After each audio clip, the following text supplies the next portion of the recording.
থেকে আজকে নির্বাচন নিয়ে ব্যর্থ, সরকারের ক্ষমতায় বসা নিয়ে ব্যর্থ, ডক্টর ইউনূস তারও ক্ষমতায় বসা নিয়ে ব্যর্থ।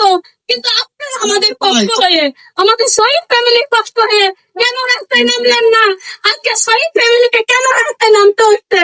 আপনারা কোথায়? আর এই কয়েক গুলো আপনারা কেন দেখতেন না?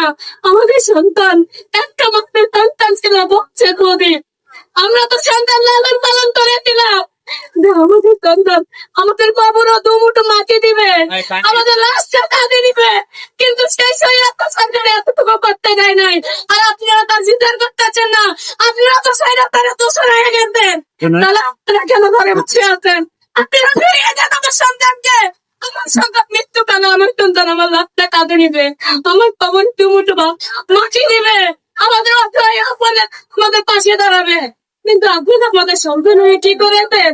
এই শহীদ ফ্যামিলির পক্ষ থেকে আমি সকলকে জানাই, জানাই, যদি আপনারা এই বিচার ব্যবস্থা না করেন, যদি আসিফ উপদেষ্টাকে, আসিফ নজরুল স্যারকে যদি উনি পদত্যাগ না করেন, তাহলে আমাদের শহীদ ফ্যামিলি যতগুলো সন্তান নিহত হয়েছেন, যতগুলো সন্তান আহত হয়েছেন, তাদের হাত পা ফিরিয়ে দিতে হবে এবং আমাদের সন্তানদের ভাগ্যকে ফিরিয়ে দিতে হবে।